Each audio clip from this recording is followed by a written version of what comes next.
नमस्कार दोस्तों, कैसे हैं आप सब। आई होप आप सब बढ़िया होंगे, ठीक ठाक होंगे, तंदुरुस्त होंगे।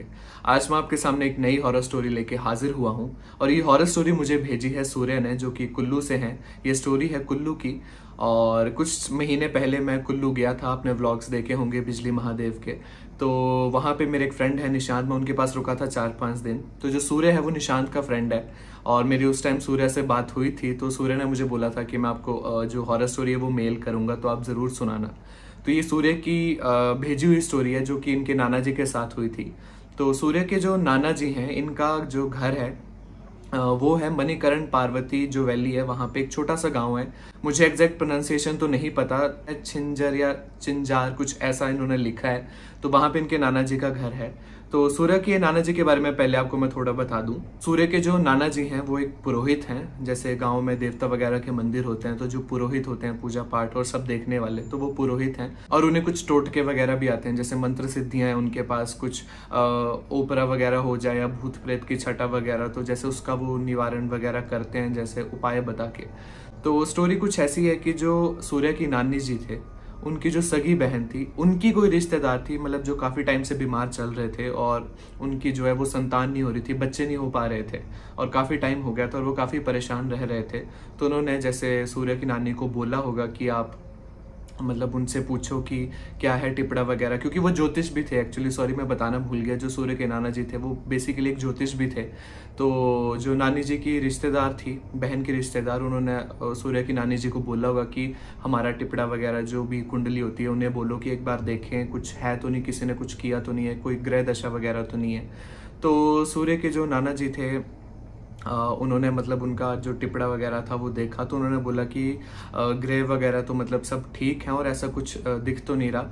फिर जैसे आपको पता होगा पहाड़ों में देवता को काफ़ी माना जाता है, तो जैसे देवता के पास वो गए तो देवता से पूछा कि ऐसा मतलब सिचुएशन है और वो जो लेडी है वो काफ़ी टाइम से बीमार रह रही हैं और उनके मतलब बच्चे भी नहीं हो पा रहे और उनको जब वो रात को सोती हैं तो अजीब अजीब से जैसे सपने आते हैं और कुछ उन्हें आवाज़ें सुनाई देती हैं, उन्हें उनका जैसे कोई नाम पुकार रहा हो, उनके नाम से उन्हें कोई आवाज़ लगा रहा हो, ऐसा सा उन्हें सुनाई देता है। तो मतलब क्या है, तो देवता ने बताया कि कोई लेडी है, मतलब कोई औरत है जिसने इनको कुछ खाने में मिला दिया था, कुछ वही तंत्र के सहारे से, और इनको वो खिला दिया और वो कोई चीज़ है जो इनके अंदर चली गई है जिसके कारण ये मतलब प्रॉब्लम्स आ रही हैं। तो जैसा कि मैंने बताया कि सूर्य के जो नाना जी थे उन्हें कुछ बेसिक टोटके वगैरह आते थे। तो उन्होंने उन लेडी से बात की और कहा कि मैं आपके घर आऊँगा और वहाँ पे कुछ हमें उपाय करना पड़ेगा, मैं आपको सामान बता देता हूँ। तो सामान वगैरह जो चाहिए था उस उपाय के लिए वो सारा उन्होंने मतलब उन्हें बता दिया और कहा कि आप इस सामान को तैयार रखना,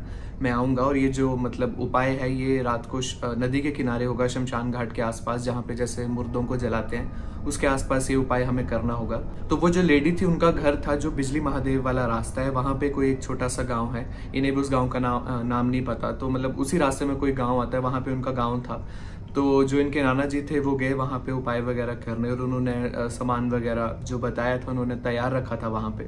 तो रात को जैसे ये उपाय होना था तो जो उस लेडी के हस्बैंड थे उन्हें सूर्य के नाना जी ने बोला कि आप मेरे साथ चलना और वहाँ पे नदी तक आप मेरे साथ आओ, कहीं आपको ऐसा ना लगे कि मैं कोई मतलब फरेब कर गया या मतलब मैंने बस ऐसे बोल दिया और झूठ मूठ के मतलब जो था वो करके चला गया। तो आप मेरे को देख भी सकते हो करते हुए और आपको यकीन हो जाएगा कि मैंने सच में मतलब जो उपाय है वो किया।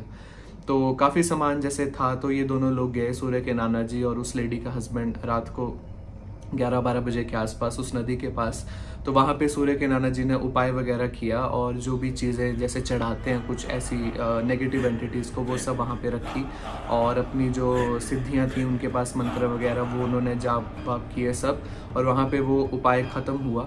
और लेकिन जैसे वो उपाय ख़त्म हुआ और वो वापस आने लगे तो जो वो बंदा था, जो वो लेडी का हस्बैंड था, उसे उन्होंने बोला था कि तू पीछे रहना, तू आगे मत आना मेरे साथ, और हो सकता है कि तेरे को अजीब अजीब आवाज़ें सुनाई दे, कुछ दिखे, पर तू कुछ रिएक्ट मत करना और डरना भी बिल्कुल भी मत, और तू पीछे खड़ा रहे एक जगह पे। तो जो वो बंदा था वो काफ़ी पीछे खड़ा था और वो वहीं से देख रहा था। और जो सूर्य के नाना जी थे उन्होंने उपाय वगैरह किया और जैसे वो उपाय मतलब ख़त्म हुआ और वो वापस लगे आने, तो किसी चीज़ ने उन्हें बहुत बुरी तरह से पकड़ा और उन्हें वो जाने नहीं दे रही थी। तो नाना जी को तो पहले समझ ही नहीं आया कि हो क्या रहा है। उन्होंने सोचा कि मैंने तो उपाय वगैरह मतलब जो करना था जिस हिसाब से, वो तो मैंने सारा विधि पूर्वक ख़त्म किया, तो ये क्या चीज़ है। और बिल्कुल जैसे अंधेरा भी था, हल्की हल्की चांदनी रात थी, उन्हें एग्जैक्टली दिख भी नहीं रहा था कि हो क्या रहा है। जब उन्होंने मतलब थोड़ा अपना होश संभाला और इधर उधर देखा तो उन्होंने देखा कि कोई एक चीज़ है, मतलब जिसका कोई शक्ल नहीं है, कुछ सूरत नहीं है, मतलब कोई एक चीज़ है जो उन्हें बहुत बुरी तरह से पकड़ रही है और वो वापस उन्हें नाना जी को नदी की तरफ खींच के लेके जाने की पूरा पूरा जोर लगा रही है और वो बुरी तरह से उन्हें खींच रही थी। और सूर्य के नाना जी उस टाइम पे थोड़े डरे कि मतलब मैंने तो उपाय कर दिया था, तो ये क्या चीज़ है जो मेरे पीछे पड़ी हुई है, और वो काफ़ी डर गए। तो इतने में जो उनकी देवी थी, जो चामुंडा देवी है, अपनी ईष्ट जो थी आराध्या, उनको याद किया और कुछ मंत्र वगैरह मतलब उन्होंने अपने दिमाग में उच्चारण किया उस टाइम पे। तो उन्होंने एकदम से बोला उसके बाद कि तू कौन है और तू क्या चाहता है, मैंने तेरा उपाय कर दिया विधि पूर्वक, जो तेरे को चाहिए था मैंने सब दे दिया, अब क्यों मेरे पीछे पड़ा है और जाने दे। तो वो जो भी चीज़ थी उसने उन्हें बोला कि मैं इतनी आसानी से नहीं जाऊँगा और मुझे खून चाहिए, बोला मैं खून के बिना कहीं नहीं जाऊँगा और तूने बहुत बड़ी गलती की है कि तूने मेरे को इसके शरीर से निकालने का ये किया, मुझे तू खून दे और मैं तेरा ही खून पीऊँगा, जब तक मेरे को खून नहीं मिलेगा मैं यहाँ से कहीं नहीं जाऊँगा। तूने क्या सोचा कि तूने अपना उपाय कर दिया, अपने मंत्र वगैरह मार दिए तो मैं इतनी आसानी से चला जाऊँगा, वो नहीं दे पाएगी खून तो तू तो खून देगा मेरे को, और अब मेरे को खून चाहिए और मैं खून के बिना कहीं नहीं जाऊँगा। तो जो उनके नाना जी थे वो काफ़ी डर गए, उन्हें समझ नहीं आ रहा था कि मैं क्या बोलूँ। तो जैसे कि मतलब कहीं ना कहीं जो पुराने बुजुर्ग थे वो इतनी हिम्मत रखते थे कि आमने सामने बात कर लेते थे ऐसी चीज़ों से, भूत प्रेतों से या एंटिटी जिसको बोलते हैं। तो उन्होंने बोला कि मैंने तेरा सारा उपाय कर दिया है, अब अगर तू खून मांग रहा है तो मैं ये कर सकता हूँ कि तेरे लिए एक बकरा ला सकता हूँ और बकरे का खून तेरे को पिला सकता हूँ और तुम प्लीज़ मुझे जाने दे मतलब। लेकिन भूत वो मान नहीं रहा था, वो जो भी चीज़ थी। उन्होंने काफ़ी समझाया कि तेरे को खून से मतलब है, तेरे को अभी मैं इस परिवार को बोलता हूँ कि तेरे को एक बकरा चढ़ाए, तो मेरे को टाइम और डेट बता, तेरे को कब बकरा चाहिए, मैं तेरे को बकरा चढ़ाऊँगा और जो भी है तूने उसको खाना है, उसका खून पीना है, जो भी करना है कर और इस परिवार को छोड़ के चले जा। बहुत समझाने के बाद वो जो भी शैतान था वो मान गया और उसने बोला कि ठीक है। तो नाना जी ने उस शैतान को ये भरोसा दिलाया था कि ये जो परिवार है जो कि मतलब ग्रसित था इस चीज़ से, कि ये तेरे को आके बकरा चढ़ाएंगे और तू बकरे को चाहे खा चाहे तू खून पी, और लेकिन इस परिवार को तो छोड़ के मतलब चला जा दूर कहीं। तो उस जो भूत था उसने मतलब उन्हें छोड़ दिया और जब नाना जी वापस आए और उस बंदे के पास पहुंचे तो वो जो बंदा था उसे दिख तो रहा था कि कोई चीज़ है जो कि उन्हें खींच रही है, लेकिन वो एंटिटी उस बंदे को नहीं दिख रही थी, वो सिर्फ नाना जी को दिख रही थी। तो मतलब उस बंदे को दूर से नाना जी बस ऐसे हाथ इधर उधर करके, जिसको बोलते हैं ना ऐसे झड़पते हुए कि मतलब कोशिश कर रहे हैं, लेकिन उसे वो दिख नहीं रहा था कि हुआ क्या। तो जो नाना जी हैं वो वापस आए और उस बंदे को समझाया कि ऐसी ऐसी बात है और सारी सिचुएशन बताई कि ये जो एंटिटी है, शैतान है, ये बिना खून के नहीं जाएगा और तेरे को इसे बकरा चढ़ाना पड़ेगा। तो कुछ टाइम और कुछ उन्होंने बताया होगा कि इस दिन तू जो है वो बकरा लेके जाइए और रात को इसी टाइम पे तू आएगा और वहाँ पे बकरा छोड़ के आ जाना और पीछे मुड़ के मत देखना वहाँ पे। तो हुआ क्या कि ठीक है, जैसे उन्होंने आपस में बातचीत की और जो नाना जी थे वो अपने घर वापस आ गए। कुछ दिन हुए और अचानक से जो नाना जी थे उनकी जो तबीयत थी वो ख़राब लग पड़ी होने, और ख़राब मतलब कि काफ़ी ख़राब लग पड़ी होने। तो इस दौरान क्या हुआ था कि जो वो डेट जिस दिन वो जो बंदा था वो बकरा लेके जा रहा था उस शैतान के लिए, तो अभी वो मतलब आधे रास्ते में ही पहुंचा था तो सामने से कोई दूसरा बंदा आया। उसने पूछा कि तू कहाँ जा रहा है इतनी रात को बकरा लेके। तो उस बंदे ने समझाया कि ऐसे ऐसे उपाय किया था, तो मुझे बोला था कि उसको बकरा देना पड़ेगा और वो बिना खून पिए यहाँ से नहीं जाएगा। तो उस बंदे ने बोला कि नहीं नहीं ऐसा कुछ नहीं होता, उपाय कर तो दिया, अगर तू बोल रहा है और क्यों मतलब बकरे को लेके जाना, और रहने दे, ऐसा कुछ नहीं होता। तो उस बंदे ने उन्हें समझाया कि नहीं नहीं ऐसे ऐसे शैतान ने मतलब उनको बोला था कि जब तक वो खून मतलब नहीं मिलेगा और मैं नहीं जाऊँगा यहाँ से, तू जितनी मर्जी कोशिश कर ले। शर्त ये भी थी कि जब तक मतलब बकरा उसको देंगे उसके बीच का जो टाइम गैप है वो परेशान नहीं करेगा उस लेडी को। तो वो बोलता कि नहीं नहीं मेरे को बकरा लेके जाने दो। उस बंदे ने मतलब पता नहीं, कई बार होता है ना ऐसा कि कुछ चीज़ें होनी ही होती हैं, चाहे कुछ भी हो जाए, मतलब आप जितना मर्जी कर लो, उस उपाय करने की कोशिश कर लो, तो मतलब एक डेस्टिनी बोल लो या कुछ, जब होना जो होता है वो वही होता है, चाहे जो मर्जी कर लो। तो ऐसा ही हुआ, उस बंदे ने थोड़ा उनको मैनिपुलेट कर दिया कि नहीं नहीं बकरे की क्या ज़रूरत है, अब हो तो गया और ऐसा कुछ नहीं होता। उन्होंने ऐसे ही बोल दिया होगा कि बकरा लेके जाओ और मतलब बकरे की। तो उस बंदे ने वो बकरा उस दिन नहीं चढ़ाया और वो बकरा लेके वापस चला गया घर पे। तो यही रीज़न था कि सूर्य की जो नाना जी थे उनकी जो थी वो काफ़ी तबीयत ख़राब लग पड़ी रहने, और बहुत ज़्यादा तबीयत, और उन्हें भी वो सपने लग पड़े आने, और वो घर पे जैसे बेड पे लेटे रहते थे तो उन्हें ऐसा लगने लग पड़ा कि कोई चीज़ उन्हें पकड़ रही है और उन्हें ज़ोर ज़ोर से नाम बुला रही है। और एक दिन वो चीज़ उन पे हावी हो गई और उनसे लड़ने लग पड़ी, बोलने लगे कि तूने मेरे को वचन दिया था, तूने मेरा वचन तोड़ा है, अब उसने तो मेरे को दिया नहीं, अब तेरा खून में पी के जाऊँगा, तेरे को अपने साथ लेके जाऊँगा। तो उनकी नाना जी की तबीयत बहुत ज़्यादा ख़राब हो गई थी, मतलब वो बेड पे ही हो गए थे एक तरह से।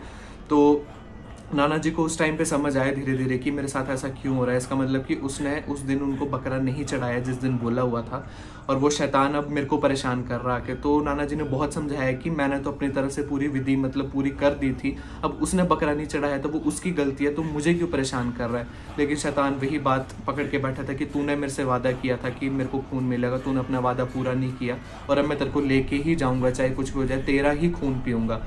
फिर क्या होता है कि जैसे मैंने बताया कि अपर साइड यहाँ पे हिमाचल में देवता को बहुत मानते हैं। वो ऑलरेडी एक पुरोहित थे, तो वो इतना उनको असर नहीं कर पा रहा था, कहीं ना कहीं उनके पास मतलब वो शक्ति थी।